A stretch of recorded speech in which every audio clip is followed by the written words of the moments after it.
ਜਦੋਂ ਕੋਈ ਇਹੋ ਜਿਹੀ ਗੱਲ ਵਾਪਰ ਜਾਂਦੀ ਆ ਉਹ ਕੁਝ ਦਿਨ ਲਈ ਕੋਈ ਅਸਰ ਹੁੰਦਾ, ਮੁੜ ਕੇ ਫਿਰ ਉਦਾਂ ਹੀ ਚੱਲਦਾ। ਜਿਹੜਾ ਕਿ ਪੰਜਾਬ ਸਰਕਾਰ ਵੱਲੋਂ ਕਿਹਾ ਜਾ ਰਿਹਾ ਕਿ ਨਾ ਵੀ ਮੰਨ ਲਓ ਨਸ਼ਿਆਂ ਵਿਰੁੱਧ ਯੁੱਧ, ਇਹਦਾ ਕੋਈ ਅਸਰ ਨਹੀਂ ਹੈਗਾ। ਤੇ ਜੇ ਇਹ ਚੀਜ਼ ਦਾ ਅਸਰ ਹੁੰਦਾ, ਅੱਜ ਇਹ ਨੌਜਵਾਨ ਮੁੰਡਾ ਜਿਹੜਾ ਬਿੱਲੇ ਦੀ ਮੌਤ ਹੋਈ ਆ, ਇਹ ਨਹੀਂ ਹੁੰਦੀ ਸੀਗੀ। ਤੇ ਟੋਟਲ ਇਹ ਜਿਹੜੇ ਨਾਲ ਸੀ ਇਹਦੇ ਬਿੱਲੇ ਦੇ ਨੌਜਵਾਨ, ਇਹ ਉਹ ਦੱਸ ਰਹੇ ਨੇ 22-23 ਦੇ ਤਕਰੀਬਨ ਹੈਗੇ ਸੀ। ਇਹ ਪਹਿਚਾਣ ਕਰ ਰਹੇ ਨੇ ਨੌਜਵਾਨਾਂ ਦੀ ਜਿਹੜੇ ਫੜੇ ਗਏ ਨੇ। ਉਹ ਲੋਕ ਕਿੰਨੇ ਤਾਕਤਵਰ ਹੋ ਗਏ ਜਿਹੜੇ ਸ਼ਰੇਆਮ ਲੋਕਾਂ ਨੂੰ ਕਤਲ ਕਰਨ ਲੱਗੇ। ਇਹ ਜਿਹੜੀਆਂ ਨਵੀਆਂ ਗੱਡੀਆਂ ਨਸ਼ਾ ਪੀਣ ਵਾਲੇ ਲੋਕਾਂ ਦੇ ਕੋਲੇ ਆਈਆਂ, ਇਹ ਕਿੱਥੋਂ ਆਉਂਦੀਆਂ ਜੀ? ਇਹ ਨਸ਼ਾ ਪੀਂਦੇ ਨਹੀਂ, ਵੇਚਦੇ ਵੀ ਆ। ਇਹ ਵੇਚਦੇ ਆ ਜੀ, ਪੀਂਦੇ ਨਹੀਂ। ਸਾਨੂੰ ਕੱਲ ਡੀਐਸਪੀ ਦੱਸਿਆ, ਉਹਦੀ ਕੋਠੀ ਦੇਖੋ ਜਾ ਕੇ, ਜਿਹੜਾ ਰਤੀਪੁਰ ਪਿੰਡ ਆ, ਇੱਕ ਉਹ ਜਮਾਦਾਰੀ ਕਰਦੇ ਆ। ਜਾ ਕੇ ਦੇਖੋ ਦੀ ਕੋਠੀ ਦੇਖੋ, ਕਾਰ ਦੇਖੋ ਕਿਹੜੀ ਸੀ, ਸੌਂਡਾ ਖੜੀ ਕਿਹੜੀ ਕਾਰ ਸੀ। ਆਪਾਂ ਕੋਲ ਵੀ ਹੈ ਨਹੀਂ ਗੱਲ, ਨਾਲੇ ਮੈਂ 50 ਕਿੱਲੇ ਖੇਤੀ ਕਰ, ਸਾਡੇ ਕੋਲ ਇਹ ਨਹੀਂ ਹੋਈ ਇਹ ਕਾਰ। ਲੱਗਦਾ ਨਹੀਂ ਕਿ ਜਿਹੜੇ ਪਿੰਡਾਂ ਦੇ ਵਿੱਚ ਕਿਤੇ ਨਾ ਕਿਤੇ ਲੋਕ ਚਾਹੁੰਦੇ ਆ ਜਾਂ ਆਵਾਜ਼ ਬੁਲੰਦ ਕਰਦੇ ਵੀ ਚਿੱਟਾ ਬੰਦ ਹੋਣਾ ਚਾਹੀਦਾ ਹੈ, ਉਹਨਾਂ ਨੂੰ ਵੀ ਇਹਦੇ ਨਾਲ ਭੈ ਪੈਦਾ ਹੋਊਗਾ? ਅਸੀਂ ਤਾਂ ਜੀ ਬਹੁਤ ਤਲੀ ਤੇ ਰੱਖੀ ਫਿਰਦੇ ਆ। ਅਸੀਂ ਕਹਿੰਦੇ ਵੀ ਜਵਾਨੀ ਬਚ ਜਾਵੇ, ਸਾਨੂੰ ਕੋਈ ਨਹੀਂ, ਅਸੀਂ ਤਾਂ ਹਟਾ ਲਈ ਉਮਰ ਆਪਣੀ। ਅਸੀਂ ਤਾਂ ਸ਼ਰਿਆਂ ਫੜਾਉਂਦੇ, ਲੋਕਾਂ ਨਹੀਂ ਫੜਾਉਂਦੇ, ਸ਼ਰਿਆਂ ਫੜਾਉਣਾ ਜੀ ਮੈਂ। ਚੌਂਤੇ ਜਾ ਕੇ ਦੇਖੋ ਕੋਠੀਆਂ ਕਾਰਾਂ ਕਿੱਦਾਂ ਖੜੀਆਂ, ਇਹ ਚਿੱਟੇ ਦੇ ਕੰਮ ਆ। ਇੱਕ ਕੁੜੀ ਵੇਚਣੀ ਆ, ਹੁਣ ਤਾਂ ਚਿੱਟਾ ਹੈ ਹੀ ਨਹੀਂ, ਗੋਲੀਆਂ ਵੇਚਦੇ ਹੁਣ ਤਾਂ ਘੋਰ ਕੇ, ਤਾਂ ਹੀ ਤਾਂ ਮੁੰਡੇ ਮਰਦੇ ਆ, ਤਾਂ ਹੀ ਤਾਂ ਗੋਲੀਆਂ ਵੇਚਦੇ ਜੀ ਹੁਣ ਸ਼ਰਿਆਮ। ਇਹ ਹੁਣ ਚਿੱਟਾ ਤਾਂ ਆਉਂਦਾ ਹੀ ਨਹੀਂਗਾ, ਉਹ ਗੋਲੀਆਂ ਘੋਲ ਕੇ ਵਿੱਚ ਲਾ ਕੇ ਉਹ ਨਸ਼ੇ ਵਾਲੀਆਂ ਗੋਲੀਆਂ ਉਹ ਵੇਚਦੇ ਆ। ਅਫਸਰਾਂ ਨੂੰ ਵੀ ਪੁੱਛਿਆ ਸੀ ਕਿ 1 ਗ੍ਰਾਮ 1.5 ਗ੍ਰਾਮ 2 ਗ੍ਰਾਮ ਇਹ ਜਿਹੜੇ ਫੜੇ ਜਾਂਦੇ ਆ ਤੁਸੀਂ ਬਹੁਤ ਛੇਤੀ ਛੱਡ ਦਿੰਦੇ ਆ, ਪਰ ਅਫਸਰ ਕਹਿ ਰਹੇ ਨੇ ਕਿ ਜਿਹੜੇ ਇਹ ਫੈਸਲੇ ਨੇ ਛੱਡਣ ਦੇ, ਇਹ ਜੱਜ ਦੇ ਕੋਲ ਹੁੰਦੀ ਆ, ਉਹ ਜ਼ਮਾਨਤ ਦਿੰਦੇ ਨੇ ਜੱਜ ਦੇ। ਇਹਨਾਂ 'ਚ ਬਦਲਾਅ ਹੋਣਾ ਚਾਹੀਦਾ ਕਿ ਜਿਹੜੇ ਨਸ਼ਾ ਵੇਚਦੇ ਆ, ਚਾਹੇ 1 ਗ੍ਰਾਮ 1.5 ਗ੍ਰਾਮ ਜਿੰਨਾ ਵੀ ਆ, ਉਹਨਾਂ 'ਤੇ ਸਖਤ ਸਜ਼ਾ ਹੋਣੀ ਚਾਹੀਦੀ ਆ, ਪ੍ਰੋਪਰਟੀ ਅਟੈਚ ਹੋਣੀਆਂ ਚਾਹੀਦੀ ਆ। ਇਸ ਬਦਲਦੀ ਦੁਨੀਆ ਵਿੱਚ ਤੁਸੀਂ ਪਿੱਛੇ ਨਾ ਰਹਿ ਜਾਓ। ਹਰ ਘਟਨਾ ਜੋ ਤੁਹਾਡੀ ਜ਼ਿੰਦਗੀ ਤੇ ਅਸਰ ਪਾ ਰਹੀ ਹੈ, ਅਸੀਂ ਉਸ ਬਾਰੇ ਦੇਵਾਂਗੇ ਤੁਹਾਨੂੰ ਸਟੀਕ ਤੇ ਸਹੀ ਜਾਣਕਾਰੀ। ਤੁਹਾਡਾ ਆਪਣਾ ਹੱਕ ਸੱਚ ਦੀ ਆਵਾਜ਼ TV84। TV84 ਦੇ ਨਾਲ ਜੁੜਨ ਲਈ ਆਪਣਾ ਫੋਨ ਚੁੱਕੋ ਤੇ ਐਪ ਸਟੋਰ ਵਿੱਚ ਜਾ ਕੇ ਡਾਊਨਲੋਡ ਕਰੋ TV84 ਦੀ ਨਵੀਂ ਐਪ। ਇਸ ਐਪ ਤੇ ਤੁਸੀਂ ਦੇਖ ਸਕਦੇ ਹੋ 24 ਘੰਟੇ TV84 ਦਾ ਲਾਈਵ ਚੈਨਲ ਅਤੇ ਨਾਲ ਹੀ ਪੰਜ ਪੰਜਾਬ ਅਤੇ ਦੁਨੀਆ ਭਰ ਦੀਆਂ ਅਹਿਮ ਖਬਰਾਂ। ਫਿਰ ਦੇਰ ਕਿਸ ਗੱਲ ਦੀ, ਹੁਣੇ ਡਾਊਨਲੋਡ ਕਰੋ TV84 ਦੀ ਨਵੀਂ ਐਪ।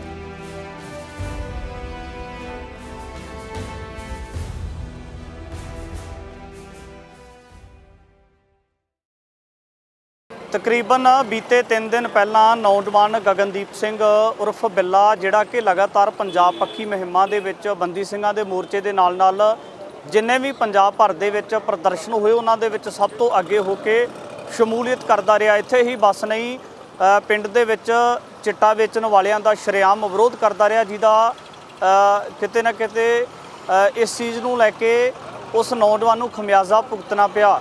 ਨੌਜਵਾਨ ਨੂੰ ਇੱਕ ਸਮੂਹ ਦੇ ਵੱਲੋਂ ਦਿਨ ਦਿਨੀ ਕਤਲ ਕਰ ਦਿੱਤਾ ਜਾਂਦਾ ਹੈ ਤੇ ਉਸ ਤੋਂ ਬਾਅਦ ਪਰਿਵਾਰ ਨੂੰ ਲਗਾਤਾਰ ਪ੍ਰਸ਼ਾਸਨ ਦੇ ਵੱਲੋਂ ਭਰੋਸਾ ਦਿਵਾਇਆ ਜਾਂਦਾ ਹੈ ਕਿ ਜਿਹੜੇ ਦੋਸ਼ੀ ਨੇ ਉਹ ਪੁਲਿਸ ਦੀ ਗ੍ਰਿਫਤ ਦੇ ਵਿੱਚ ਹੋਣਗੇ, ਪਰ ਤਕਰੀਬਨ 3 ਤੋਂ 4 ਦਿਨ ਬੀਤਣ ਦੇ ਬਾਵਜੂਦ ਜਿਹੜੇ ਦੋਸ਼ੀ ਨੇ ਅਜੇ ਵੀ ਪੁਲਿਸ ਦੀ ਗ੍ਰਿਫਤ ਤੋਂ ਬਾਹਰ ਨੇ।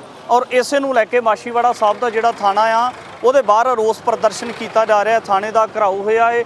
ਤਮਾਮ ਸਾਰੀਆਂ ਜਿਹੜੀਆਂ ਜਥੇਬੰਦੀਆਂ ਨੇ ਇਸ ਮੁਹਿੰਮ ਦੇ ਵਿੱਚ ਸ਼ਮੂਲੀਅਤ ਕਰਦੀਆਂ ਹੋਈਆਂ ਨਜ਼ਰ ਆ ਰਹੀਆਂ ਨੇ। ਇਲਾਕਾ ਵਾਸੀ ਲੋਕ ਨੇ, ਤਾਂ ਇਸੇ ਨੂੰ ਲੈ ਕੇ ਸਾਡੇ ਨਾਲ ਕੁਝ ਅਜਿਹੇ ਕਾਰਕੁਨ ਜੁੜੇ ਨੇ ਜਿਨ੍ਹਾਂ ਦੇ ਕੋਲ ਇਸ ਸੰਜੀਦਾ ਮਾਮਲੇ ਦੇ ਬਾਬਤ ਜਾਂ ਜਿਹੜੀ ਕਾਨੂੰਨੀ ਪ੍ਰਣਾਲੀ ਉਹਦੇ ਬਾਬਤ ਜਾਣਕਾਰੀ ਲੈਣ ਦਾ ਯਤਨ ਕਰਦੇ ਹਾਂ। ਬਈ ਹੈਪੀ, ਸਭ ਤੋਂ ਪਹਿਲਾਂ ਤਾਂ ਇਹ ਦੱਸਿਓ ਕਿ ਨੌਜਵਾਨ ਬਿੱਲੇ ਨੂੰ ਤੁਸੀਂ ਜਾਣਦੇ ਹੋ, ਕਿਸਾਨੀ ਅੰਦੋਲਨ ਦੇ ਦਰਮਿਆਨ ਵੀ ਇਕੱਠੇ ਰਹੇ ਹੋ। ਉਹ ਜਿਹੜਾ ਨੌਜਵਾਨ ਸੀ ਉਹ ਲਗਾਤਾਰ ਪੰਜਾਬ ਪੱਖੀ ਮੁਹਿੰਮਾਂ ਦੇ ਵਿੱਚ ਵਿਚਰਿਆ। ਆਖਰ ਮਾਮਲਾ ਕੀ ਹੋਇਆ? ਕਿਉਂਕਿ ਬਹੁਤ ਸਾਰੇ ਅਦਾਰਿਆਂ ਦੇ ਵੱਲੋਂ, ਮੀਡੀਆ ਦੇ ਵੱਲੋਂ ਇਹ ਪ੍ਰਚਾਰਿਆ ਜਾ ਰਿਹਾ ਕਿ ਆਪਸ ਦੇ ਵਿੱਚ ਟਾਈਮ ਪਾਇਆ ਹੋਇਆ ਸੀ। ਅਸਲ ਦੇ ਵਿੱਚ ਪੂਰਾ ਘਟਨਾਕ੍ਰਮ ਕੀ ਹੋਇਆ ਆ? ਹਾਂਜੀ, ਸਾਰਿਆਂ ਨੂੰ ਸਤਿ ਸ੍ਰੀ ਅਕਾਲ ਜੀ। ਗੱਲ ਐ ਹੋਈ ਹੈ, ਇੱਕ ਨੌਜਵਾਨ ਆ ਜਿਹੜਾ ਬਿੱਲਾ, ਕਿਸਾਨ ਅੰਦੋਲਨ ਦਿੱਲੀ 'ਚ 1 ਸਾਲ ਤਕਰੀਬਨ ਰਿਹਾ। ਸੰਭੂ ਖਨੌਰੀ ਕਿਸਾਨ ਧਰਨਾ ਰਿਹਾ, ਉੱਥੇ ਵੀ ਜਾਂਦਾ ਰਿਹਾ ਵੱਖ-ਵੱਖ ਵਾਰ। ਜਿਹੜਾ ਬੰਦੀ ਸਿੰਘਾਂ ਦਾ ਮੋਰਚਾ ਚੱਲਦਾ ਮੋਹਾਲੀ, ਇਹ ਉੱਥੇ ਵੀ ਕਈ ਦਿਨ, 1 ਅੱਧਾ ਮਹੀਨਾ ਤੱਕ ਵੀ ਲਗਾਤਾਰ ਰਿਹਾ। ਤੇ ਉੱਥੇ ਵੀ ਜਦੋਂ ਕੋਈ ਐਕਟੀਵਿਟੀ ਹੁੰਦੀ ਸੀ, ਇੱਕ ਵਾਰ ਇਹਨੂੰ ਗ੍ਰਿਫਤਾਰ ਕੀਤਾ ਗਿਆ ਸੀ। ਜਦੋਂ ਇਕੱਠ ਕੀਤਾ ਗਿਆ ਸੀ ਤਾਂ ਉਦੋਂ ਵੀ ਪੁਲਿਸ ਇਹਨੂੰ ਵੈਨ ਦੇ ਵਿੱਚ ਧੂ ਰਹੀ ਸੀ, ਤਾਂ ਇਹ 20-30 ਪੁਲਿਸ ਵਾਲੇ ਤੋਂ ਮਸਾਂ ਹੀ ਬੈਨ ਦੇ ਵਿੱਚ ਵੜਿਆ ਗਿਆ। ਤਾਕਤ ਵੀ ਰੱਖਦਾ ਸੀ, ਪਿੰਡ ਵਾਲੇ ਵੀ ਕਹਿੰਦੇ ਸੀ ਕਿ ਕਾਫੀ ਤਕੜਾ ਸੀ, 5-10 ਬੰਦੇ ਇਹਦੇ ਨੇੜੇ ਨਹੀਂ ਲਾਤੇ ਸੀ। ਤੇ ਗੱਲ ਐ ਹੋਈ ਹੈ, ਇੱਕ ਇਹਨੇ 16 ਅਪ੍ਰੈਲ ਨੂੰ ਵੀ ਵੀਡੀਓ ਪਾਈ ਹੋਈ ਆ, ਕੁਝ ਜੋ ਵੀ ਗੱਲਾਂ ਸਾਹਮਣੇ ਆ ਰਹੀਆਂ ਨੇ ਕਿ ਇਹਨੇ ਨਸ਼ਿਆਂ ਦੇ ਖਿਲਾਫ ਵੀ ਆਵਾਜ਼ ਚੱਕੀ ਸੀ ਕਿ ਭਾਈ ਨਸ਼ੇ ਵੇਚ ਰਹੇ ਸੀ ਕੁਝ ਨੌਜਵਾਨ ਇਹਦੇ ਇਲਾਕੇ ਦੇ ਵਿੱਚ ਜਾਂ ਇਹਦੇ ਨਾਲ ਦੇ ਪਿੰਡਾਂ ਦੇ, ਇਹਦੇ ਪਿੰਡ ਦੇ ਵਿੱਚ ਆ ਕੇ ਵੇਚਦੇ ਸੀ। ਇਹ ਰੋਕ ਰਿਹਾ ਸੀ, ਇਹ ਕੰਮ ਮੈਂ ਹੋਣ ਨਹੀਂ ਦੇਣਾ। ਤਾਂ ਇਹਨਾਂ ਨੇ ਫੜਾਏ ਸੀ, ਉਦਣ ਲਾਈਵ ਹੋਇਆ 16 ਅਪ੍ਰੈਲ ਨੂੰ। ਤੇ ਕੁਝ ਉਹ ਵੀ ਕਹਿੰਦੇ ਆ, ਕੁਝ ਉਹ ਵੀ ਹੋ ਸਕਦਾ ਕਿ ਉਹਨਾਂ ਨੂੰ ਸੱਟ ਵੱਜੀ ਆ ਜਿਹੜੇ ਨਸ਼ੇ ਵੇਚਣ ਵਾਲੇ ਆ, ਕਿ ਇਹ ਬੰਦਾ ਸਾਡਾ ਇਹ ਰਾਹ ਦਾ ਅੜਿੱਕਾ ਬਣ ਰਿਹਾ। ਤੇ ਕੁਝ ਤੁਸੀਂ ਦੇਖਿਆ ਹੋਣਾ ਵੀਡੀਓ, ਜਿਵੇਂ ਕਿ ਇੱਕ ਜਿਹੜੀ ਉਹ ਥੱਪੜ ਦੀ ਗੱਲ ਕਰਦੇ, ਇੱਕ ਕੋਈ ਜੈਲਾ ਹੈਗਾ ਇਹਨਾਂ ਦੇ ਨਾਲ ਦੇ ਪਿੰਡ ਦਾ, ਇਹਦੇ ਥੱਪੜ ਮਾਰੇ ਸੀ ਇਹ ਨਸ਼ੇ ਕਰਕੇ ਜਾਂ ਬੀੜੀਆਂ ਪੀ ਕੇ, ਇਹਦੇ ਮੂੰਹ ਤੇ ਕਹਿੰਦੇ ਧੂੰਆਂ ਮਾਰਦਾ ਸੀ। ਇਹਨੇ ਰੋਕਿਆ ਉਹਨੂੰ ਕਿ ਇਹ ਨਸ਼ੇ ਕਰਕੇ ਨਾ ਤੂੰ ਇੱਥੇ ਆ। ਤੇ ਉਹ ਤੋਂ ਬਾਅਦ ਇਹਨਾਂ ਦੀ ਗੱਲਬਾਤ ਵਧੀ ਤੇ ਫਿਰ ਉਹ ਜਿਹੜੀ ਇਹਨੇ ਗੱਲ ਆ ਤੁਸੀਂ ਸੁਣਦੇ ਹੋ ਆਡੀਓ ਕੀ ਟਾਈਮ ਇਹਨਾਂ ਨੇ ਕੁਝ ਪਾਇਆ ਬੁਲਾਏ ਬੰਦੇ, ਤਾਂ ਫਿਰ ਉਹ ਕਹਿੰਦੇ ਜੈਲੇ ਦੇ ਤੁਸੀਂ ਥੱਪੜ ਮਾਰੇ ਐ ਫਲਾਣਾ ਧਮਕਾਣਾ। ਇਹ ਕਹਿੰਦਾ ਦੱਸੋ ਕੀ ਕਰਨਾ। ਉਹ ਹਿਸਾਬ ਨਾਲ ਇਕੱਠ ਵੀ ਹੋਇਆ। ਪਰ ਮਗਰਲੀ ਗੱਲ ਜਿਹੜੀ ਵਾਰ-ਵਾਰ ਉੱਠਦੀ ਆ, 16 ਅਪ੍ਰੈਲ ਦੀ ਜਿਹੜੀ ਵੀਡੀਓ ਤੋਂ ਬਾਅਦ ਇਹ ਕਾਂਡ ਵਾਪਰਿਆ, ਇਹ ਸਾਹਮਣੇ ਇਹ ਆਉਂਦਾ ਕਿ ਇਹ ਨਸ਼ੇ ਦੇ ਨਾਲ ਜੁੜਿਆ ਹੋ ਸਕਦਾ, 100% ਹੋ ਸਕਦਾ। ਇਹਦੀ ਜਾਂਚ ਪੂਰੀ ਸਹੀ ਕਰਨੀ ਚਾਹੀਦੀ ਆ। ਇਸ ਦੌਰਾਨ 7-8 ਤਾਂ ਗ੍ਰਿਫਤਾਰੀਆਂ ਹੋ ਗਈਆਂ, ਪੁਲਿਸ ਦੀਆਂ ਕਾਫੀ ਟੀਮਾਂ ਲੱਗੀ ਹੋਈਆਂ ਨੇ। ਚਲੋ ਚੰਗੀ ਗੱਲ ਆ, ਅਫਸਰ ਵੀ ਉਦੋਂ ਦੇ ਬੈਠੇ ਨਹੀਂ ਹੈਗੇ, ਐਸਪੀ ਮੈਡਮ ਵੀ ਉਰੇ ਆਈ ਬੈਠੀ ਤੇ ਐਸਐਸਪੀ ਵੀ ਆਈ ਸੀ, ਤੇ ਹੋਰ ਵੀ ਜਿੰਨੇ ਡੀਐਸਪੀ ਨੇ ਅਫਸਰ ਸਾਰੇ ਇੱਥੇ ਫਿਰਦੇ ਨੇ। ਬਾਬਾ ਜੀ ਤੁਸੀਂ ਕਿਹੜੀ ਜਥੇਬੰਦੀ ਤੋਂ ਆਏ ਹੋ? ਮੈਂ ਗਿਆਨ ਸਿੰਘ ਮੰਡ, ਇੱਥੋਂ ਲੋਕਲ ਹੀ ਹੋ ਜੀ ਤੁਸੀਂ? ਚੌਂਤੇ ਤੋਂ ਜੀ, ਚੌਂਤਾ ਪਿੰਡ ਸਾਡਾ ਗਿਆਨ ਸਿੰਘ ਮੰਡ, ਜ਼ਿਲ੍ਹਾ ਵੀਰਵਾਲ ਲੱਖੋਵਾਲ। ਸਾਡਾ ਪਿੰਡ ਗੋਪਾਲਪੁਰ ਨੇੜੇ ਚੌਂਤਾ ਜੀ। ਇੱਥੇ ਜਿਹੜਾ ਥਾਣੇ ਦੇ ਬਾਹਰ ਪ੍ਰਦਰਸ਼ਨ ਕੀਤਾ ਜਾ ਰਿਹਾ ਮਾਛੀਵਾੜਾ ਸਾਹਿਬ ਦੇ ਵਿੱਚ, ਤਾਂ ਇਹ ਪ੍ਰਦਰਸ਼ਨ ਕਰਨ ਦਾ ਤੁਹਾਡਾ ਕਾਰਨ ਕੀ ਹੈ ਜੀ? ਅਸੀਂ ਜੋ ਮੁੰਡਾ ਚਿੱਟੇ ਆਪਣੇ ਰੋਕਦਾ ਸੀਗਾ ਤੇ ਮੈਂ ਵੀ ਚਿੱਟੇ ਵਾਲੇ ਨੂੰ ਫੜਦਾ, ਸ਼ਰਮ ਫੜਦਾ ਮੈਂ ਚੌਂਤੇ। ਇਹ ਬਹੁਤ ਚੰਗੀ ਗੱਲ ਇਹਨੇ ਰੋਕਦਾ ਸੀ, ਇਸੇ ਕਰਕੇ ਮੌਤ ਹੋਈ ਆ ਰੋਕਣ ਦਾ ਚਿੱਟੇ ਵਾਲੇ। ਉਹ ਕੋਈ ਤੇ ਮਸਲਾ ਇਹੀ ਰੋਕ। ਚੌਂਤਾ ਗਾੜਾ ਚਿੱਟੇ ਚੌਂਤਾ ਰਾਜਧਾਨੀ ਆ ਜੀ, ਰਾਜਧਾਨੀ। ਉੱਥੇ ਮੈਂ 38 ਮੁੰਡੇ ਫੜਿਆ ਜੀ ਸੰਨ 21 ਚ। ਮੇਰੇ ਕੋਲ ਰਿਕਾਰਡ ਪਿਆ ਜੀ, ਤੁਹਾਨੂੰ ਲਿਆ ਕੇ ਦਿਖਾ ਦੂੰ ਮੈਂ। ਇਸ ਕਰਕੇ ਅਸੀਂ ਸਾਰੀ ਜਥੇਬੰਦੀ ਕਿਹਾ ਵੀ ਇੱਥੇ ਧਰਨਾ ਲਾਉਣਾ, ਵੱਧ ਤੋਂ ਵੱਧ ਇਹਨਾਂ ਨੂੰ ਸਾਫ਼ ਦਿਵਾਉਣਾ, ਅਸੀਂ ਇਹਨਾਂ ਨਾਲ ਖੜੇ ਆ। ਜਿਹੜਾ ਸਰਕਾਰ ਕਹਿ ਰਹੀ ਹੈ ਕਿ ਯੁੱਧ ਨਸ਼ਿਆਂ ਵਿਰੁੱਧ, ਕੀ ਉਹਦੀ ਗਰਾਊਂਡ ਦੀ ਰਿਐਲਿਟੀ ਕੀ ਆ? ਗਰਾਊਂਡ ਤੇ ਕੰਮ ਨਹੀਂ ਹੋ ਰਿਹਾ ਮੈਂ ਸਰਕਾਰ? ਕਹਿੰਦਾ ਤੁਹਾਨੂੰ ਦੱਸੋ ਕਿੰਨਾ ਚੌਂਤੇ ਹੋ ਰਿਹਾ, ਮੈਂ ਹੁਣੇ ਲਿਆਣਾ। ਚਲੋ ਆ ਜਾਓ ਜੀ, ਹੁਣੇ ਲਿਆਣਾ ਚੌਂਤੇ ਕਿੰਨਾ ਲਿਆਵਾਂ ਚਿੱਟਾ, ਮੇਰੇ ਨਾਲ ਚਲੋ ਜੀ। ਅਸੀਂ ਤਾਂ ਸ਼ਰਮ ਚਿੱਟੇ ਵਾਲੇ ਫੜਦਾ, ਹੁਣ ਫੋਟੋ ਦਿਖਾ ਦੇਣਾ ਬਾਅਦ ਚ। ਮੈਂ ਮੁੰਡੇ ਦੇ ਫੜੇ ਸੀ, ਸਿਰੰਜ ਹੱਥ 'ਚ, ਕੋਈ ਨਹੀਂ ਸੁਣਵਾਈ ਹੁੰਦੀ। ਬਾਈ ਜੀ ਇੱਕ ਗੱਲ ਹੋਰ ਸਾਹਮਣੇ ਆ ਰਹੀ ਆ, ਅਸੀਂ ਅਫਸਰਾਂ ਨੂੰ ਵੀ ਪੁੱਛਿਆ ਸੀ ਕਿ 1 ਗ੍ਰਾਮ 1.5 ਗ੍ਰਾਮ 2 ਗ੍ਰਾਮ ਇਹ ਜਿਹੜੇ ਫੜੇ ਜਾਂਦੇ ਆ ਤੁਸੀਂ ਬਹੁਤ ਛੇਤੀ ਛੱਡ ਦਿੰਦੇ ਆ, ਪਰ ਅਫਸਰ ਕਹਿ ਰਹੇ ਨੇ ਕਿ ਜਿਹੜੇ ਇਹ ਫੈਸਲੇ ਨੇ ਛੱਡਣ ਦੇ, ਇਹ ਜੱਜ ਦੇ ਕੋਲ ਹੁੰਦੀ ਆ, ਉਹ ਜ਼ਮਾਨਤ ਦਿੰਦੇ ਨੇ ਜੱਜ ਦੇ। 5 ਗ੍ਰਾਮ ਤੱਕ ਜ਼ਮਾਨਤ ਮਿਲ ਜਾਂਦੀ ਆ। ਜੱਜ ਕਹਿੰਦੇ ਨੇ ਜਿਹੜੇ ਕਾਨੂੰਨ ਨੇ ਸਾਡੇ, ਇਹਨਾਂ 'ਚ ਬਦਲਾਅ ਹੋਣਾ ਚਾਹੀਦਾ ਕਿ ਜਿਹੜੇ ਨਸ਼ਾ ਵੇਚਦੇ ਆ, ਚਾਹੇ 1 ਗ੍ਰਾਮ 1.5 ਗ੍ਰਾਮ ਜਿੰਨਾ ਵੀ ਆ, ਉਹਨਾਂ ਤੇ ਸਖਤ ਸਜ਼ਾ ਹੋਣੀ ਚਾਹੀਦੀ ਆ, ਪ੍ਰਾਪਰਟੀ ਅਟੈਚ ਹੋਣੀਆਂ ਚਾਹੀਦੀ ਆ। ਮੈਨੂੰ ਇਹ ਦੱਸਿਓ ਵੀ ਗਗਨਦੀਪ ਸਿੰਘ ਬਿੱਲਾ ਦੇ ਮਾਮਲੇ ਤੇ ਕਿੰਨੇ ਕੁ ਦੋਸ਼ੀ ਅਜੇ ਤੱਕ ਪੁਲਿਸ ਨੇ ਗ੍ਰਿਫਤਾਰ ਕਰ ਲਏ ਆ? 7-8 ਕ ਕਹਿੰਦੇ ਨੇ ਜੀ, ਕੁਝ ਕ 1-2 ਕਹਿੰਦੇ ਰਾਤ ਵੀ ਸ਼ਾਇਦ ਇਹਨਾਂ ਨੇ ਫੜੇ ਨੇ ਹਿਮਾਚਲ ਤੋਂ, ਤੇ ਕੁਝ ਕ ਬਾਕੀ ਹੁਣ ਡਿਟੇਲ ਸਾਹਮਣੇ ਆਈ, ਅਜੇ ਤੱਕ ਤਾਂ ਨਹੀਂ ਆਈ। ਤੇ ਟੋਟਲ ਇਹ ਜਿਹੜੇ ਨਾਲ ਸੀ ਇਹਦੇ ਬਿੱਲੇ ਦੇ ਨੌਜਵਾਨ, ਤੇ ਉਹ ਦੱਸ ਰਹੇ ਨੇ 22-23 ਦੇ ਤਕਰੀਬਨ ਹੈਗੇ ਸੀ। ਇਹ ਪਹਿਚਾਣ ਕਰ ਰਹੇ ਨੇ ਨੌਜਵਾਨਾਂ ਦੀ ਜਿਹੜੇ ਫੜੇ ਗਏ ਨੇ, ਜਿਨ੍ਹਾਂ ਦੀ ਦੇਖੋ ਪਹਿਚਾਣ ਕੀਤੀ ਹੈ ਇਹਨਾਂ ਨੇ। ਕੁਝ ਕੁ ਤਾਂ ਮੁੱਕਰ ਰਹੇ ਨੇ, ਕਾਫੀ ਉਹਨਾਂ ਦਾ ਕੁਟਾਈ ਵੀ ਹੋਈ ਆ, ਉਹ ਮੁੱਕਰ ਰਹੇ ਨੇ, ਕਹਿੰਦੇ ਅਸੀਂ ਹੈ ਨਹੀਂ, ਪਰ ਅਸਲ ਦੇ ਵਿੱਚ ਉਹਨਾਂ ਦੀ ਪਹਿਚਾਣ ਨੌਜਵਾਨਾਂ ਨੇ ਕੀਤੀ ਹੈ ਕਿ ਉਹ ਹੈਗੇ ਸੀ। ਬਾਬਾ ਜੀ ਇੱਕ ਹੋਰ ਗੱਲ ਦੱਸਿਓ, ਜਿਵੇਂ ਤੁਸੀਂ ਦੱਸਿਆ ਕਿ ਕਿਸਾਨ ਜਥੇਬੰਦੀ ਦੇ ਨਾਲ ਤੁਸੀਂ ਵੀ ਚਿੱਟੇ ਦੇ ਨਾਲ ਜਿਹੜੇ ਗ੍ਰਸਤ ਹੋਏ ਨੌਜਵਾਨ ਨੇ ਜਾਂ ਜਿਨ੍ਹਾਂ ਨੂੰ ਚਿੱਟੇ ਤੇ ਲਾਇਆ ਜਾ ਰਿਹਾ ਉਹਨਾਂ ਦੇ ਅਗੇਂਸਟ ਕੰਮ ਕਰਦੇ ਹੋ, ਤਾਂ ਜਿਵੇਂ ਨੌਜਵਾਨ ਗਗਨਦੀਪ ਸਿੰਘ ਬਿੱਲੇ ਨੇ ਚਿੱਟੇ ਵਾਲਿਆਂ ਦੀ ਵਿਰੋਧਤਾ ਕੀਤੀ, ਉਹਨੂੰ ਇਹ ਖਮਿਆਜਾ ਭੁਗਤਣਾ ਪੈ ਗਿਆ। ਲੱਗਦਾ ਨਹੀਂ ਕਿ ਜਿਹੜੇ ਪਿੰਡਾਂ ਦੇ ਵਿੱਚ ਕਿਤੇ ਨਾ ਕਿਤੇ ਲੋਕ ਚਾਹੁੰਦੇ ਆ ਜਾਂ ਆਵਾਜ਼ ਬੁਲੰਦ ਕਰਦੇ ਵੀ ਚਿੱਟਾ ਬੰਦ ਹੋਣਾ ਚਾਹੀਦਾ ਹੈ, ਉਹਨਾਂ ਨੂੰ ਵੀ ਇਹਦੇ ਨਾਲ ਭੈ ਪੈਦਾ ਹੋਊਗਾ? ਅਸੀਂ ਤਾਂ ਜੀ ਬਹੁਤ ਤਲੀ ਤੇ ਰੱਖੀ ਫਿਰਦੇ ਆ। ਅਸੀਂ ਕਹਿੰਦੇ ਵੀ ਜਵਾਨੀ ਬਚ ਜਾਵੇ, ਸਾਨੂੰ ਕੋਈ ਨਹੀਂ, ਅਸੀਂ ਤਾਂ ਹਟਾ ਲਈ ਉਮਰ ਆਪਣੀ। ਅਸੀਂ ਤਾਂ ਸ਼ਰਿਆ ਫੜਾਉਂਦੇ, ਲੋਕਾਂ ਨਹੀਂ ਫੜਾਉਂਦੇ। ਸ਼ਰਿਆ ਫੜਾਉਣਾ ਜੀ ਮੈਂ, ਗਿਆਨ ਸਿੰਘ ਮੰਡ ਚੌਂਤੇ ਸ਼ਰਿਆ ਚਿੱਟਾ ਫੜਾਉਂਦੇ, ਲੋਕਾਂ ਨਹੀਂ ਕਦੀ ਫੜਾਇਆ ਸੀ। ਵੱਡੀ ਗੱਲ ਹੈ ਜੀ, ਸ਼ਰਿਆ ਫੜਾਉਂਦੇ, ਸ਼ਰਿਆ ਜੀ ਥਾਣਾ ਕੂਮਰਾ ਸਾਰਾ ਪਤਾ, ਇਲਾਕੇ ਨੂੰ ਪਤਾ, ਇਹ ਜਥੇਦਾਰ ਨੂੰ ਪਤਾ ਜੀ। ਸ਼ਰਿਆ ਫੜਾਉਂਦੇ, ਲੋਕਾਂ ਨਹੀਂ ਫੜਾਉਂਦੇ, ਇਹ ਸਾਡੀ ਤਲੀ ਤੇ ਰੱਖੀ ਹੋਈ ਹੈ ਜੀ। ਤੁਹਾਨੂੰ ਧਮਕੀ ਆਈ ਕਦੇ? ਤੁਹਾਨੂੰ ਧਮਕੀ ਆਈ ਸੀ, ਸਾਡਾ ਪੰਗਾ ਹੀ ਪਿਆ ਸੀ, ਪਰ ਅਸੀਂ ਮੋਹਰੇ ਲਾ ਲਿਆ। ਸਾਡੇ ਪਬਲਿਕ ਨੇ ਸਾਥ ਦਿੱਤਾ, ਪਿੰਡਾਂ ਨੇ, ਅਸੀਂ ਕੁੱਟੇ ਨਾਲੇ ਪੁਲਿਸ ਨੂੰ ਫੜਾਏ। ਉਦੋਂ ਸਾਡੇ ਮੋਹਰੇ ਡਰਦੇ ਸਾਤੋਂ। ਜਿਵੇਂ ਤੁਸੀਂ ਵਿਰੋਧਤਾ ਕਰਦੇ ਹੋ ਤਾਂ ਕੋਈ ਨਕੇਲ ਪੈਂਦੀ ਹੈ ਜੀ ਨਸ਼ੇ ਨੂੰ? ਕੁਝ ਫਰਕ ਪਿਆ ਸੀ ਉਦੋਂ, ਤੇ ਹੁਣ ਵੀ ਪੈਂਦਾ ਫਰਕ ਜਦੋਂ ਅਸੀਂ ਚੱਲਦੇ। ਜਾਣੀ ਚੱਲਦਾ ਹਜੇ ਵੀ ਚਿੱਟਾ। ਪੁਲਿਸ ਜ਼ੋਰ ਬਥੇਰਾ ਲਾਉਂਦੀ ਪਰ ਨਹੀਂ, ਫਿਰ ਵੀ ਉਹ ਵੇਚੀ ਜਾਂਦੇ ਆ। ਹਾਂਜੀ ਉਹ ਫਿਰ ਕੀ ਹਾਂਜੀ ਬਾਬਾ ਜੀ, ਮਾਪਿਆਂ ਦਾ ਜਵਾਨ ਪੁੱਤ ਉਹ ਪੰਜਾਬ ਪੱਖੀ ਸੀ, ਕਿਸਾਨੀ ਅੰਦੋਲਨਾਂ ਦੇ ਵਿੱਚ ਜਾਂ ਜਿਹੜੇ ਸਿੱਖ ਸੰਘਰਸ਼ ਸੀ ਉਹਨਾਂ ਦੇ ਵਿੱਚ ਸਭ ਤੋਂ ਅੱਗੇ ਹੋ ਕੇ ਕੁੱਦਿਆ। ਕੀ ਲੱਗਦਾ ਕਿ ਜਦੋਂ ਇਦਾਂ ਦਾ ਨੌਜਵਾਨ ਚਲੇ ਗਿਆ, ਦੂਜੇ ਪਾਸੇ ਪਰਿਵਾਰ ਦੇ ਵੱਲੋਂ ਜਾਂ ਜਿਹੜੀਆਂ ਹੋਰ ਤੁਹਾਡੇ ਵਰਗੀਆਂ ਜਥੇਬੰਦੀਆਂ ਨੇ ਉਹਨਾਂ ਦੇ ਵੱਲੋਂ ਪ੍ਰਦਰਸ਼ਨ ਕੀਤਾ ਜਾ ਰਿਹਾ, ਕਿੰਨੀ ਕੁ ਉਮੀਦ ਬਚੀ ਹੈ ਜੀ ਇਨਸਾਫ ਨੂੰ ਲੈ ਕੇ? ਕਦੋਂ ਇਨਸਾਫ ਮਿਲਦਾ ਇਹਦਾ? ਦੇਖੋ ਜੀ, ਜਿਹੜੀ ਵੀਰ ਨੇ ਗਿਆਨ ਸਿੰਘ ਮੰਡ ਨੇ ਗੱਲ ਦੱਸੀ ਆ, ਇਹਨਾਂ ਦੇ ਨਾਲ ਹੀ ਪਿੰਡ ਢੋਲਣ ਵਾਲਾ ਮੇਰਾ ਪਿੰਡ ਆ, ਹਰਨੇਕ ਸਿੰਘ ਮੇਰਾ ਨਾਂ। ਅਸੀਂ ਜਮਹੂਰੀ ਕਿਸਾਨ ਸਭਾ ਪੰਜਾਬ 'ਚ ਕੰਮ ਕਰਦੇ ਆ। ਜਦੋਂ ਕੋਈ ਇਹੋ ਜਿਹੀ ਗੱਲ ਵਾਪਰ ਜਾਂਦੀ ਆ, ਉਹ ਕੁਛ ਦਿਨ ਲਈ ਕੋਈ ਅਸਰ ਹੁੰਦਾ, ਮੁੜ ਕੇ ਫਿਰ ਉਦਾਂ ਹੀ ਚੱਲਦਾ। ਜਿਹੜਾ ਕਿ ਪੰਜਾਬ ਸਰਕਾਰ ਵੱਲੋਂ ਕਿਹਾ ਜਾ ਰਿਹਾ ਕਿ ਨਾ ਵੀ ਮੰਨ ਲਓ ਨਸ਼ਿਆਂ ਵਿਰੁੱਧ ਯੁੱਧ, ਇਹਦਾ ਕੋਈ ਅਸਰ ਨਹੀਂ ਹੈਗਾ। ਤੇ ਜੇ ਇਹ ਚੀਜ਼ ਦਾ ਅਸਰ ਹੁੰਦਾ, ਅੱਜ ਇਹ ਨੌਜਵਾਨ ਮੁੰਡਾ ਜਿਹੜਾ ਬਿੱਲੇ ਦੀ ਮੌਤ ਹੋਈ ਆ, ਇਹ ਨਹੀਂ ਹੁੰਦੀ ਸੀਗੀ। ਹਾਲੇ ਕਿ ਜੇ ਕੋਈ ਮਾੜਾ ਮੋਟਾ ਸਾਥ ਸਰਕਾਰ ਵੱਲੋਂ ਜਾਂ ਪੰਜਾਬ ਪੁਲਿਸ ਵੱਲੋਂ ਕੋਈ ਉਹਨਾਂ ਨੂੰ ਡਰ ਪੈ ਹੋਵੇ। ਦੇਖੋ, ਅਸੀਂ ਇਨਸਾਨੀਅਤ ਪੱਖ ਤੋਂ ਸੁਣ ਕੇ ਗੱਲ ਆਏ ਆ ਵੀ ਉਹ ਲੋਕ ਕਿੰਨੇ ਤਾਕਤਵਰ ਹੋ ਗਏ ਜਿਹੜੇ ਸ਼ਰੇਆਮ ਲੋਕਾਂ ਨੂੰ ਕਤਲ ਕਰਨ ਲੱਗੇ। ਜਿਹੜੇ ਲੋਕ, ਚਲੋ ਜਿਵੇਂ ਤੁਸੀਂ ਵੀ ਅਸੀਂ ਵੀ ਹਾਕਾਰਾਣਾ ਮਾਰੇ ਸੜਕਾਂ ਤੇ ਖੜੇ ਆ, ਤੇ ਮੁੰਡਾ ਦੇਖੋ ਨੌਜਵਾਨ ਸ਼ਰੇਆਮ ਕਤਲ ਕਰਤਾ। ਔਰ ਨੌਜਵਾਨ ਮੁੰਡੇ ਇੱਥੇ ਫਿਰਦੇ ਆ, ਉਹਦੇ ਹੱਥ ਤੇ ਕੁਰਬਾਨ ਲੱਗੀ ਹੋਈ ਆ। ਤੇ ਇਨਸਾਫ ਦਾ ਤੁਹਾਨੂੰ ਅੱਗੇ ਵੀ ਪਤਾ ਹੀ ਆ। ਤੇ ਥੋੜੇ ਜਿੰਨੇ ਕੁ ਦਿਨ ਆਪਾਂ ਇਕੱਠੇ ਹੁੰਦੇ ਤਾਂ ਰਹਿਣਾ, ਬਾਕੀ ਸਾਰੀ ਗੱਲ ਮੁੜ ਕੇ। ਇੱਕ ਹੋਰ ਗੱਲ ਦੱਸਿਓ ਜੀ, ਜਿਹੜੀਆਂ ਗੱਡੀਆਂ ਦੇ ਨਾਲ ਬਿੱਲੇ ਨੂੰ ਮਾਰਿਆ ਗਿਆ, ਗੱਡੀਆਂ ਉੱਪਰ ਚੜਾਈਆਂ ਗਈਆਂ, ਉਹਦੇ ਵਿੱਚ ਬਿਲਕੁਲ ਨਵੀਆਂ ਕਾਰਾਂ ਨੇ। ਉਹ ਸਵਿਫਟ ਵੀ ਬਿਲਕੁਲ ਨਵੀਂ ਕਾਰ ਹੈ, ਅਜੇ ਤੱਕ ਉਹਦੇ ਸੀਟ ਕਵਰ ਤੋਂ ਕੋਈ ਲਿਫਾਫੇ ਵੀ ਨਹੀਂ ਲੱਥੇ। ਇਹ ਜਿਹੜੀਆਂ ਨਵੀਆਂ ਗੱਡੀਆਂ ਨਸ਼ਾ ਪੀਣ ਵਾਲੇ ਲੋਕਾਂ ਦੇ ਕੋਲੇ ਆਈਆਂ, ਇਹ ਕਿੱਥੋਂ ਆਉਂਦੀਆਂ ਜੀ? ਇਹ ਨਸ਼ਾ ਪੀਂਦੇ ਨਹੀਂ, ਵੇਚਦੇ ਵੀ ਆ। ਇਹ ਵੇਚਦੇ ਆ ਜੀ, ਪੀਂਦੇ ਨਹੀਂ। ਸਾਨੂੰ ਕੱਲ ਡੀਐਸਪੀ ਦੱਸਿਆ, ਉਹਦੀ ਕੋਠੀ ਦੇਖੋ ਜਾ ਕੇ, ਜਿਹੜਾ ਰਤੀਪੁਰ ਪਿੰਡ ਆ, ਇੱਕ ਉਹ ਜਮਾਦਾਰੀ ਕਰਦੇ ਆ। ਜਾ ਕੇ ਦੇਖੋ ਉਹਦੀ ਕੋਠੀ ਦੇਖੋ, ਕਾਰ ਦੇਖੋ ਕਿਹੜੀ ਸੀ, ਸੌਂਡਾ ਖੜੀ ਕਿਹੜੀ ਕਾਰ ਸੀ। ਆਪਾਂ ਕੋਲ ਵੀ ਹੈ ਨਹੀਂ ਗੱਲ, ਨਾਲੇ ਮੈਂ 50 ਕਿੱਲੇ ਖੇਤੀ ਕਰ, ਸਾਡੇ ਕੋਲ ਹੈ ਨਹੀਂ ਹੋਈ ਜੇ ਕਾਰ, ਉਹ ਜਿਹੀ ਕੋਠੀ ਹੈ ਨਹੀਂ ਸਾਡੇ ਕੋਲ। ਉਹਦੀ ਕੋਠੀ ਦੇਖੋ ਜਾ ਕੇ ਰਤੀਪੁਰ, ਕਿਹੋ ਜਿਹੀ ਕੋਠੀ ਆ ਉਹਦੀ। ਚੌਂਤੇ ਜਾ ਕੇ ਦੇਖੋ ਕੋਠੀਆਂ, ਕਾਰਾਂ ਕਿੱਦਾਂ ਖੜੀਆਂ। ਇਹ ਚਿੱਟੇ ਦੇ ਕੰਮ ਆ। ਇੱਕ ਕੁੜੀ ਵੇਚਣੀ ਆ, ਹੁਣ ਤਾਂ ਚਿੱਟਾ ਹੈ ਹੀ ਨਹੀਂ, ਗੋਲੀਆਂ ਵੇਚਦੇ ਹੁਣ ਤਾਂ ਭੋਰ ਕੇ, ਤਾਂ ਹੀ ਤਾਂ ਮੁੰਡੇ ਮਰਦੇ ਆ, ਤਾਂ ਹੀ ਤਾਂ ਗੋਲੀਆਂ ਵੇਚਦੇ ਜੀ ਹੁਣ ਸ਼ਰੇਆਮ। ਇਹ ਹੁਣ ਚਿੱਟਾ ਤਾਂ ਆਉਂਦਾ ਹੀ ਨਹੀਂਗਾ, ਉਹ ਗੋਲੀਆਂ ਘੋਲ ਕੇ ਵਿੱਚ ਲਾ ਕੇ, ਉਹ ਨਸ਼ੇ ਵਾਲੀਆਂ ਗੋਲੀਆਂ ਉਹ ਵੇਚਦੇ ਆ ਬਸ। ਉਹ ਟੀਕਾ ਲਾਉਂਦੇ ਮੁੰਡੇ, ਉਹ ਬਸ ਓਵਰਲੋਡ ਕੇ ਮਰ ਜਾਂਦੇ ਆ। ਤੇ ਜੇ ਤੁਸੀਂ ਕਹਿੰਦੇ ਹੋ ਕਿ ਜਿਹੜੀਆਂ ਸਰਕਾਰ ਇਹ ਨਸ਼ਾ ਛਡਾਊ ਕੇਂਦਰਾਂ ਦੇ ਵਿੱਚ ਜਾਂ ਜਿਹੜੇ ਇਹਨਾਂ ਨੇ ਛੋਟੇ ਆਰਜੀ ਤੌਰ ਤੇ ਬਣਾਏ ਹੋਏ ਨੇ, ਉਹਨਾਂ ਦੇ ਵਿੱਚ ਗੋਲੀਆਂ ਦਿੱਤੀਆਂ ਜਾ ਰਹੀਆਂ, ਤੇ ਫਿਰ ਉਹ ਗੋਲੀਆਂ ਜੇ ਇੰਨੀਆਂ ਜਾਨਲੇਵਾ, ਤੇ ਫਿਰ ਸਰਕਾਰ ਦੇ ਵੱਲੋਂ ਕਿਉਂ ਦਿੱਤੀਆਂ ਜਾ ਰਹੀਆਂ? ਹੁਣ ਕੂਮ ਕਰਾ ਜਾਂਦੇ ਜੀ ਮੁੰਡੇ, ਬੁੜੇ ਸਿਆਣੇ, ਉੱਥੇ ਗੋਲੀ ਖਾ ਕੇ ਉੱਥੇ ਖਾ ਕੇ ਆਉਂਦੇ। ਇੱਕ 10 ਰੁਪਏ ਦੀ 20 ਦੀ ਗੋਲੀ ਆ, ਉਹ ਸਾਰੀ ਦਿਹਾੜੀ ਤੋੜ ਦਿੰਦਾ ਉੱਥੇ ਹੀ। ਉਹ ਵੀ ਨਹੀਂ, ਉਹ ਵੀ ਨਸ਼ਾ ਹੀ ਆ ਜੀ। ਜਿਹੜੀ ਗੋਲੀ ਨਸ਼ਾ ਹੀ ਆ, ਉਹਨੂੰ ਕਿਸੇ ਤਰੀਕੇ ਨਾਲ ਬੰਦ, ਉਹ ਤਾਂ ਗੋਲੀ ਬੰਦੇ ਹੀ ਨਹੀਂ ਕਰਦੇ ਜੀ ਥੱਲੇ ਰੱਖਣ ਲਈ। ਅਸੀਂ ਇਹ ਵੀ ਕਹਿੰਦੇ ਵੀ ਗੋਲੀ ਵੀ ਨਹੀਂ ਮਿਲਣੀ ਚਾਹੀਦੀ। ਉਹ ਅਸੀਂ ਤਾਂ ਇਹ ਕਹਿੰਦੇ ਡੋਡੇ ਫੀਮ ਖੋਲ੍ਹੋ, ਖੇਤੀ ਹੁਣ ਡੋਡੇ ਦੇ ਫੀਮ ਦੀ ਖੇਤੀ ਖੁੱਲ੍ਹਣੀ ਚਾਹੀਦੀ, ਡੋਡਿਆਂ ਦੀ ਖੇਤੀ। ਅਸੀਂ ਤਾਂ ਇਹਦੇ ਵਿੱਚ ਹੱਕ 'ਚ ਕੰਮ ਤਾਂ ਕਰੂ, ਮਰੂ ਤਾਂ ਨਹੀਂ ਹੈ ਜੀ। ਹੁਣ ਇਹਦੇ ਵਿੱਚ ਟੀਕਾ ਲੱਗ ਗਿਆ, ਮਰ ਗਿਆ ਜਦੀ। ਬਾਪੂ ਜੀ ਨੇ ਗੱਲਬਾਤ ਕਰਦੇ ਆ ਨੌਜਵਾਨ ਗਗਨਦੀਪ ਸਿੰਘ ਦੇ। ਬਾਪੂ ਜੀ, ਅਜੇ ਤੱਕ ਜਿਹੜਾ ਪ੍ਰਸ਼ਾਸਨ ਦੇ ਨਾਲ ਤੁਹਾਡੀ ਗੱਲਬਾਤ ਹੋਈ ਹੈ ਜੀ, ਪ੍ਰਸ਼ਾਸਨ ਦੇ ਨਾਲ ਤੁਹਾਡੀ? ਹਾਂਜੀ ਜੀ।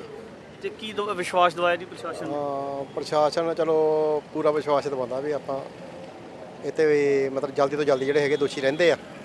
ਵੈਸੇ ਹੁਣ ਤੱਕ ਜਿਹੜੀ ਕਾਰਗੁਜ਼ਾਰੀ ਰਹੀ ਹੈ ਵੈਸੇ ਪ੍ਰਸ਼ਾਸਨ ਦੀ ਕਾਫੀ ਮਤਲਬ ਠੀਕ ਹੀ ਰਹੀ ਜੀ। ਕਹਿੰਦੇ ਕਿੰਨੇ ਦੋਸ਼ੀ ਫੜੇ ਗਏ? ਦੋਸ਼ੀ ਲਗਭਗ ਮੇਨ ਦੋਸ਼ੀ 5-6 ਦੇ ਕਰੀਬ, ਜਾਣੀ 4 ਉਹਨਾਂ ਦੇ ਵਿੱਚ ਜਿਹੜੇ ਨਾਲ ਉਹਨਾਂ ਦੇ ਕੋਈ ਅਟੈਚਮੈਂਟ ਆ। 8-9 ਬੰਦੇ ਦੇ ਮੇਨ ਫੜੇ ਗਏ ਆ। ਠੀਕ ਆ, ਜਿਹੜੇ 3-4 ਰਹਿੰਦੇ ਉਹ ਵੀ ਨੇੜੇ ਹੀ ਆ, ਵੈਸੇ ਉਹਨਾਂ ਦੀ ਲੋਕੇਸ਼ਨ 'ਚ ਹੀ ਹੈ। ਲਗਭਗ ਉਹਨਾਂ ਦੀ ਲੋਕੇਸ਼ਨ ਥੋੜ੍ਹਾ ਭੱਜ ਰਹੇ ਅੱਗੇ, ਤੇ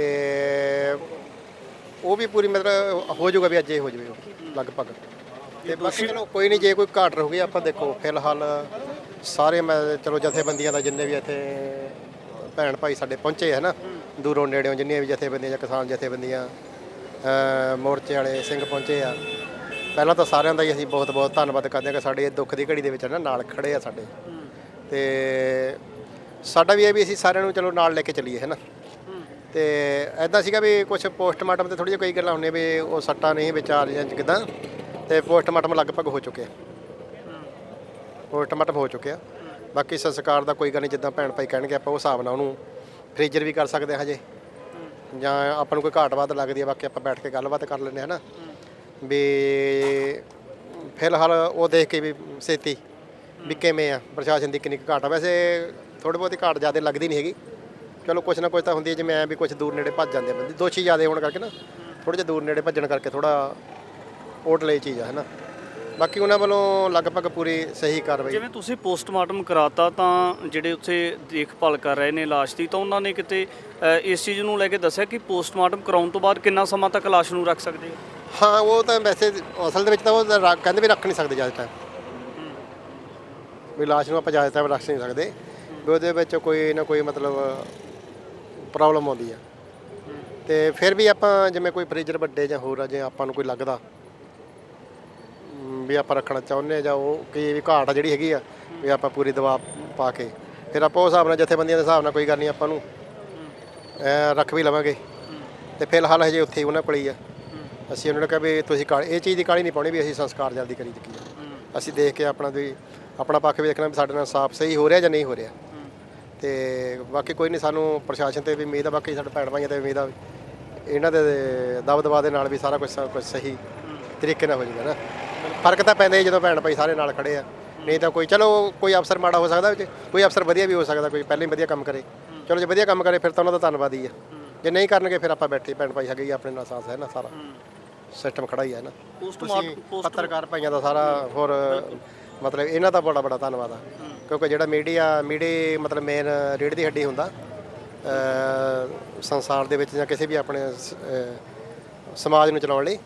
ਤੇ ਤੁਸੀਂ ਵੀ ਆਪਣੀ ਬਹੁਤ ਵਧੀਆ ਜਾਣਕਾਰੀ ਨਾਲ ਦੀ ਨਾਲ ਉਹਨਾਂ ਨੂੰ ਵੀ ਸੁਚੇਤ ਕਰਦੇ ਆ, ਤੇ ਉਹਨਾਂ ਨੂੰ ਵੀ ਇਸ ਚੀਜ਼ ਦਾ ਨਾਲ ਹੁੰਦਾ ਵੀ ਪੱਤਰਕਾਰ ਉਹ ਨਾਲ ਦੀ ਨਾਲ ਅਪਡੇਟ ਲੈ ਰਹੇ ਨੇ ਕਿ ਅਸੀਂ ਕੀ ਕਾਰਵਾਈ ਕੀਤੀ ਹੈ ਹੁਣ ਤੱਕ, ਕਿਉਂ ਗਿਣਤੀ ਹੋਣੀ ਸਾਰੀ ਉਹਦੇ ਸਾਹਮਣੇ ਲਿਆਉਣਗੇ ਤਾਂ ਹੀ ਪਤਾ ਲੱਗਣਾ, ਕੋਈ ਝੂਠ ਮੋਟ ਨਾਲ ਤਾਂ ਹੋਣਾ ਨਹੀਂ ਹੈਗਾ। ਤੇ ਦੂਜੇ ਲੋਟ ਇਹ ਵੀ ਸਾਨੂੰ ਆਉਣ ਵਾਲੇ ਟਾਈਮ ਦੇ ਵਿੱਚ ਅਸੀਂ ਤਾਂ ਉਹਨਾਂ ਨੂੰ ਦੋ ਹੀ ਮੰਗਾ ਸੀ ਵੀ ਨਾਲ ਸਾਨੂੰ ਸਿਕਿਉਰਿਟੀ ਦਾ ਵੀ ਦੱਸੋ।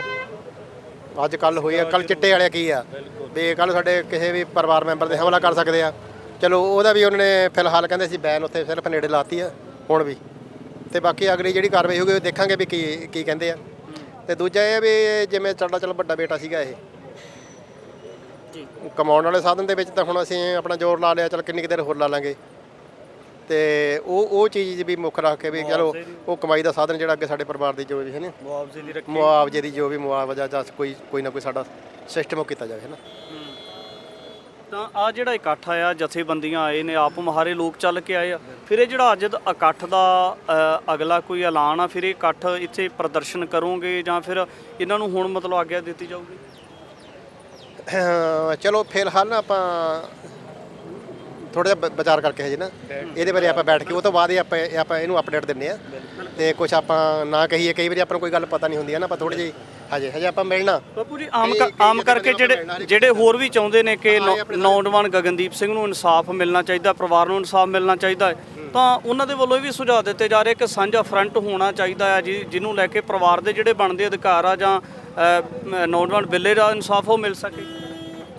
ਹਾਂ ਬਿਲਕੁਲ ਜੀ, ਜਿੰਨੇ ਵੀ ਜਿਹਨੇ ਵੀ ਜਥੇਬੰਦੀਆਂ ਨਾਲ ਕੰਮ ਕੀਤਾ, ਜਿਹੜੇ ਵੀ ਭੈਣ ਭਰਾਵਾਂ ਦੇ ਨਾਲ ਉਹ ਖੜਦਾ ਸੀਗਾ, ਜਾਂ ਕਦੇ ਉਹ ਇਹੋ ਜਿਹੇ ਕਦੇ ਗਲਤ ਕੰਮ 'ਚ ਨਹੀਂ ਖੜਿਆ ਵੀ ਕਿਸੇ ਦਾ ਕੋਈ ਇਹੋ ਜਿਹਾ ਜਿਵੇਂ ਸਮਾਜ 'ਚ ਹੁੰਦਾ ਹੀ ਆ ਵੀ ਕਿਸੇ ਨੇ ਕਿਸੇ ਦੀ ਕੁੜੀ ਭਜਾ ਕੇ ਲੈ ਗਿਆ, ਕੋਈ ਹੋਰ ਹੋ ਗਿਆ, ਉਹ ਜਿਹਾ ਸਾਥ ਦਿੱਤਾ ਹੋਵੇ, ਨਹੀਂ ਦਿੱਤਾ। ਸਗੋਂ ਕੋਈ ਇਹੋ ਜਿਹਾ ਕੰਮ ਕਰਦਾ ਸੀ ਜਿਹੜਾ ਗਲਤ ਕੰਮ ਪਿੰਡ 'ਚ ਜਾਂ ਇਲਾਕੇ 'ਚ, ਉਹ ਉਹਨਾਂ ਦੇ ਨਾਲ ਖੜਦਾ ਸੀਗਾ। ਤੇ ਇਹ ਤੋਂ ਵੱਡੀ ਗੱਲ ਇਹ ਆ ਵੀ ਜਿੱਥੇ ਵੀ ਆਪਣੇ ਕਿਸਾਨ ਮੋਰਚੇ ਲੱਗੇ ਆ ਵੱਡੇ ਤੋਂ ਵੱਡੇ, ਸਾਰਿਆਂ ਦੇ ਵਿੱਚ ਉਹ ਪੂਰਾ ਟਾਈਮ ਨਾਲ ਰਿਹਾ 2-2 ਸਾਲ ਤੱਕ ਉੱਥੇ ਵੀ। ਤੇ ਮੋਹਾਲੀ ਦੇ ਵਿੱਚ ਵੀ ਜਿਹੜਾ ਬੰਦੀ ਸਿੰਘਾਂ ਦਾ ਮੋਰਚਾ, ਉਹਦੇ ਵਿੱਚ ਵੀ ਉਹ ਕਈ ਵਾਰੀ ਗ੍ਰਿਫਤਾਰੀ ਵੀ ਦੇ ਚੁੱਕਿਆ, ਉਹਦੇ ਵਿੱਚ ਜੇਲ੍ਹ ਵੀ ਰਹਿ ਚੁੱਕਿਆ। ਤੇ ਕਿਸਾਨ ਧਰਨ ਦੇ ਵਿੱਚ ਵੀ ਜੇਲ੍ਹ ਦੇ ਵਿੱਚ 1 ਮਹੀਨਾ ਰਹਿ ਚੁੱਕਿਆ, ਤੇ ਉੱਥੇ ਵੀ ਜੇ ਕੇਸ ਚੱਲਦਾ ਸੋਨੀਪਤ ਜੋ ਸੀਗਾ। ਪਰ ਉਹਨੂੰ ਇਹੋ ਜਿਹੀ ਪਰਵਾਹ ਨਹੀਂ ਸੀ, ਉਹ ਸਮਾਜ ਸੇਵਾ ਦੇ ਲਈ ਹਮੇਸ਼ਾ ਤਿਆਰ ਹੀ ਰਹਿੰਦਾ ਸੀਗਾ। ਚਾਹੇ ਉਹਨੂੰ ਰਾਤ ਨੂੰ 1 ਵਜੇ ਫੋਨ ਕਰ ਦੇਣ ਮੋਰਚੇ ਵਾਲੇ ਵੀ ਇੱਥੇ ਆ ਜਾ, ਉਸ ਟਾਈਮ ਲੈ ਕੇ ਗੱਡੀ ਚਾਹੇ ਕਿਸੇ ਦੀ ਕੁਛ ਲੈ ਕੇ ਜਾਵੇ, ਉੱਥੇ ਪਹੁੰਚਦਾ ਸੀਗਾ। ਇਸੇ ਕਰਕੇ ਜਿਹੜੇ ਭੈਣ ਭਰਾ ਆ ਉਹ ਉਹਨਾਂ ਦੀ ਵੀ ਸੋਚ ਇਹੀ ਹੈ ਵੀ ਉਹ ਸਾਡੇ ਵੀਰ ਨੂੰ ਮਤਲਬ ਇਨਸਾਫ ਮਿਲੇ। ਤੇ ਚਲੋ ਸਾਡੇ ਪਰਿਵਾਰ ਨੂੰ ਵੀ ਇਹੀ ਉਮੀਦਾਂ ਨੇ ਵੀ ਜਿਹੜੇ ਭੈਣ ਭਾਈਆਂ ਦੇ ਆਸਰੇ ਨਾਲ ਸਾਰਾ ਕੁਝ ਪਰਮਾਤਮਾ ਦੇ ਆਸਰੇ ਨਾਲ ਤੇ ਸਾਨੂੰ ਇਨਸਾਫ ਦਾ ਮਤਲਬ ਪੂਰਾ ਸਾਰਾ ਸਹੀ ਤਰੀਕੇ ਨਾਲ। ਨੌਜਵਾਨ ਗਗਨਦੀਪ ਸਿੰਘ ਬਿੱਲੇ ਦੇ ਇਨਸਾਫ ਨੂੰ ਲੈ ਕੇ ਤਮਾਮ ਸਾਰਾ ਇੱਕ ਵੱਡਾ ਇਕੱਠ ਹੈ ਜਿਹੜਾ ਹੁੰਦਾ ਹੋਇਆ ਨਜ਼ਰ ਆ ਰਿਹਾ। ਬੜਾ ਚਿੱਟਾ ਅੱਜ ਤੋਂ ਸਾਲ ਪਹਿਲਾਂ ਇਹ ਤੇ ਉਮਰ ਬਜ਼ੁਰਗੋ ਬੜੀ 34 ਦੀ ਗੱਲ ਹੈ ਜੀ। ਇਹ 13 ਸਾਲ ਦਾ ਜੀ, 13 ਸਾਲ ਦਾ। ਇਹ ਸਕੂਲੋਂ ਭੱਜਿਆ ਜਾ ਕੇ ਬੰਨ੍ਹ ਤੇ ਫੜਿਆ ਹੋਇਆ, ਬੰਨ੍ਹ ਤੇ ਸਾਡੇ ਖੇਤਾਂ 'ਚ ਇਹ ਕੜਿਆਣੇ ਦਾ ਸਾਡੇ ਇਲਾਕੇ ਦੇ ਕੀ ਜਵਾਕ 2 ਭੱਜ ਗਏ ਨਾਲ ਦੇ ਜੀ। ਮੈਂ ਤਾਂ ਫੜਦਾ ਬਹੁਤ ਪਰ ਪਬਲਿਕ ਸਾਥ ਘੱਟ ਦੇ ਰਹੀ ਆ। ਆ ਜਿਹੜੀ ਤਸਵੀਰ ਤੁਸੀਂ ਦਿਖਾਈ ਹੈ 14-15 ਸਾਲ ਦੇ ਜਵਾਕ ਦੀ ਵੀ, ਇਹ ਵੀ ਚਿੱਟਾ ਪੀਣ ਲੱਗ ਗਿਆ। ਇਹਨਾਂ ਨੂੰ ਸਕੂਲ 'ਚ ਕੋਈ ਟ੍ਰੇਨਿੰਗ ਪੀਂਦੇ ਤੋਂ ਘੱਟ ਨਹੀਂ ਆ। ਸਕੂਲ 'ਚ ਹੀ ਲੱਗੇ ਜੀ ਪੀਣ ਲੱਗੇ। ਸਕੂਲ ਤੋਂ ਭੱਜ ਕੇ ਬੰਦ ਦਰਿਆ ਸਾਡੇ ਜਿਹੜੇ ਸਤਲੁਜ ਦਰਿਆ ਆ, ਉਹਦੇ ਦਰਿਆ ਦੇ ਕੰਢੇ ਇਹਨਾਂ ਦੇ ਪਿੰਡ ਦਾ ਮੁੰਡਾ ਆ, ਬਾਪੂ ਜੀ ਦੇ ਪਿੰਡ ਦਾ। ਇਹ ਦੇਖੋ ਆਹ ਹਾਲ ਆ ਸਾਡੇ ਚੌਂਤੇ ਦਾ। ਤੁਹਾਨੂੰ ਮੈਂ ਕਮਰੇ ਲੈ ਜਾਓ, ਉੱਥੇ ਸੂਈਆਂ ਪਈਆਂ ਉੱਥੇ ਪੈਸਟ ਆਇਆ, ਹਲੇ ਵੀ ਸੂਈਆਂ ਰੋਜ਼ ਉੱਥੇ ਬੈਠ ਕੇ ਲੋਕ ਪੀਂਦੇ ਆ। ਅਸੀਂ ਫੜਦੇ ਵੀ ਆ, ਬਸ ਸਾਡੀ ਪਬਲਿਕ ਸਾਥ ਨਹੀਂ ਦੇ ਰਹੀ। ਹਾਂ ਅਸੀਂ ਸ਼ਰਿਆਂ ਫੜੇ, ਡਰ ਕੇ ਨਹੀਂ ਫੜਾਉਂਦਾ ਮੈਂ, ਸ਼ਰਿਆਂ ਫੜਾਉਣਾ, ਸ਼ਰਿਆਂ ਡਰ ਕੇ। ਹਾਂ ਬਿਲਕੁਲ, ਇਹ ਤਸਵੀਰਾਂ ਤੁਹਾਡੇ ਨਾਲ ਸਾਂਝੀਆਂ ਕਰ ਦਿੰਦਾ ਕਿ ਕਿਸ ਤਰੀਕੇ ਦੇ ਨਾਲ ਜਿਹੜਾ ਨੌਜਵਾਨ ਗਗਨਦੀਪ ਸਿੰਘ ਬਿੱਲੇ ਦੇ ਇਨਸਾਫ ਨੂੰ ਲੈ ਕੇ ਮਾਛੀਵਾੜਾ ਸਾਹਿਬ ਦੇ ਥਾਣੇ ਦੇ ਬਾਹਰ ਜਿਹੜੇ ਸਮਰਥਕ ਨੇ ਜਾਂ ਜਿਹੜੀਆਂ ਕਿਸਾਨ ਜਥੇਬੰਦੀਆਂ ਨੇ, ਹੋਰ ਕਾਰਕੁਨ ਨੇ, ਉਹਨਾਂ ਦੇ ਵੱਲੋਂ ਰੋਸ ਪ੍ਰਦਰਸ਼ਨ ਕੀਤਾ ਜਾ ਰਿਹਾ ਹੈ। ਇਸ ਮਸਲੇ ਦੇ ਉੱਪਰ ਜਿਹੜੇ ਪੂਰੇ ਸੰਜੀਦਗੀ ਦੇ ਨਾਲ ਦੋਸ਼ੀ ਪੁਲਿਸ ਦੀ ਗ੍ਰਿਫਤ ਦੇ ਵਿੱਚ ਹੋਣੇ ਚਾਹੀਦੇ ਆ, ਉਹ ਕਦੋਂ ਹੋਣਗੇ?